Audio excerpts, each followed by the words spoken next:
T20 ప్రపంచ cup విజయాన్ని ద్రావిడ్, లక్ష్మణ్లకు అంకితమిచ్చిన గంభీర్ వ్యక్తిగత మైలురాళ్లను సెలబ్రేట్ చేసుకోవడం ఆపి ట్రోఫీలను గెలిచి సెలబ్రేట్ చేసుకోండి. ఎందుకంటే ఒక జట్టు క్రీడ యొక్క ముఖ్య ఉద్దేశం ట్రోఫీలు గెలవటమే కానీ వ్యక్తిగత పరుగులు సాధించడం కాదని భారత హెడ్ కోచ్ పేర్కొన్నారు. భారత హెడ్ కోచ్ గౌతమ్ గంభీర్ 2026 టీ20 ప్రపంచ కప్ విజయాన్ని తనకంటే ముందు కోచ్గా పనిచేసిన రాహుల్ ద్రావిడ్ మరియు centre of excellency cricket head VVS లక్ష్మణ్కు అంకితమిచ్చారు.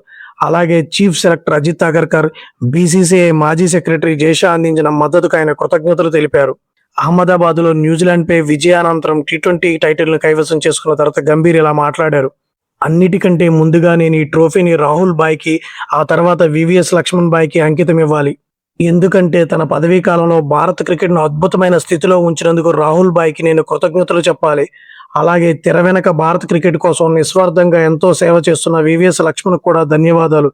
ఎందుకంటే సెంటర్ ఆఫ్ ఎక్సలెన్సీ భారత క్రికెట్కు మూలాధారంగా నిలుస్తుంది. మూడో వ్యక్తి అజిత్ అగర్కర్, ఎందుకంటే అతను చాలా విమర్శలు ఎదుర్కొన్నప్పటికీ ఎంతో నిజాయితీగా పనిచేశాడు. ఇక చివరిగా జైషాబాయికి నా కృతజ్ఞతలు. న్యూజిలాండ్, దక్షిణాఫ్రికా సిరీస్లు ఓడిపోయిన తర్వాత నా పదవీ కాలంలో నేను అత్యంత క్లిష్ట పరిస్థితులు ఎదుర్కొంటున్నప్పుడు నాకు కాల్ చేసిన ఏకైక వ్యక్తి జైషా మాత్రమే. ఏ జట్టుకు హెడ్ కోచ్గా పనిచేసిన అనుభవం లేకపోయినా నాపై నమ్మకం ఉంచి ఈ బాధ్యతలు అప్పగించినందుకు వారికి నా ధన్యవాదాలు. వీరు ఉన్నంత వరకు భారత క్రికెట్ అత్యంత సురక్షితమైన చేతుల్లో ఉన్నట్లేనని నేను భావిస్తున్నాను అని గంభీర్ పేర్కొన్నాడు. గంభీర్కు ఒక విజయవంతమైన జట్టు లభించినప్పటికీ కెప్టెన్ సూర్యకుమార్ యాదవ్తో కలిసి అతను ఆ జట్టును ఒక భయం లేని జట్టుగా మార్చాడు. పెద్ద ప్రతిఫలం దక్కాలంటే హై రిస్క్ క్రికెట్ ఆడటమే ముఖ్యమని గంభీర్ పేర్కొన్నారు. ముఖ్యంగా నేను గెలవడానికి కారణం ఆటగాళ్లే.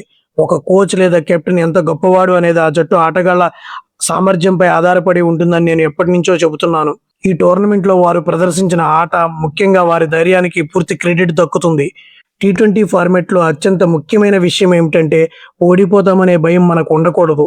ఓడిపోతామనే భయం ఉంటే మీరు ఎప్పటికీ గెలవలేరు. ఈ ఫార్మాట్లో హై రిస్క్ హై రివార్డ్ అనేది చాలా ముఖ్యమని నేను ఎప్పుడూ నమ్ముతాను. మనం 110, 120 పరుగులకి ఆల్అవుట్ అయినా నేను సంతోషపడేవాడిని. కానీ మన లక్ష్యం ఎప్పుడు 250 పరుగులు చేయటమే. దక్షిణాఫ్రికా చేతిలో 100 పరుగుల తేడాతో ఓడిపోయినప్పటికీ మా ఆలోచన విధానం మారలేదు. వ్యక్తిగత రికార్డుల కంటే ట్రోఫీలే ముఖ్యం.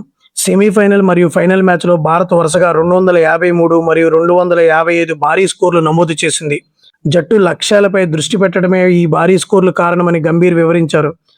నేను మరియు సూర్యకుమార్ యాదవ్ ఫిలాసఫీ చాలా సింపుల్. వ్యక్తిగత రికార్డులు ముఖ్యం కాదు, ట్రోఫీలే ముఖ్యం. చాలా కాలంగా భారత్ క్రికెట్లో మనం మైలురాళ్ల గురించి మాట్లాడుకుంటున్నాం. నేను ఉన్నంత వరకు మనం ఆ రికార్డుల గురించి మాట్లాడకూడదని ఆశిస్తున్నాను. గత 3 మ్యాచ్ల్లో సంజు ఏం చేశాడో మీరు చూశారు. అతను గనక ఒక వ్యక్తిగత రికార్డు కోసం ఆడి ఉంటే బహుశా మనం 250 పరుగులు సాధించి ఉండేవాళ్ళం కాదేమో.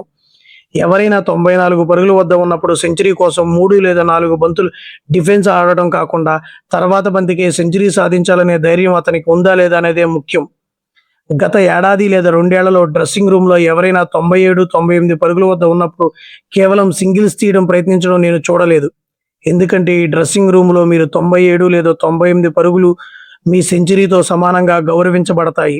జట్టును మీకంటే ముందు ఉంచినప్పుడే మీరు 270, 280, 250 స్కోర్లు చేయగలరు. అదే మేము ఇంత ప్రత్యేకమైన విజయాన్ని సాధించడానికి గల కారణమని గౌతమ్ గంభీర్ ప్రెస్ మీట్లో చెప్పారు. సో ఈ వీడియో నచ్చితే లైక్ చేయండి, మీ ఫ్రెండ్స్తో షేర్ చేయండి. మన ఛానల్ని సబ్స్క్రైబ్ చేసుకోకపోతే సబ్స్క్రైబ్ చేసుకోండి. జై హింద్.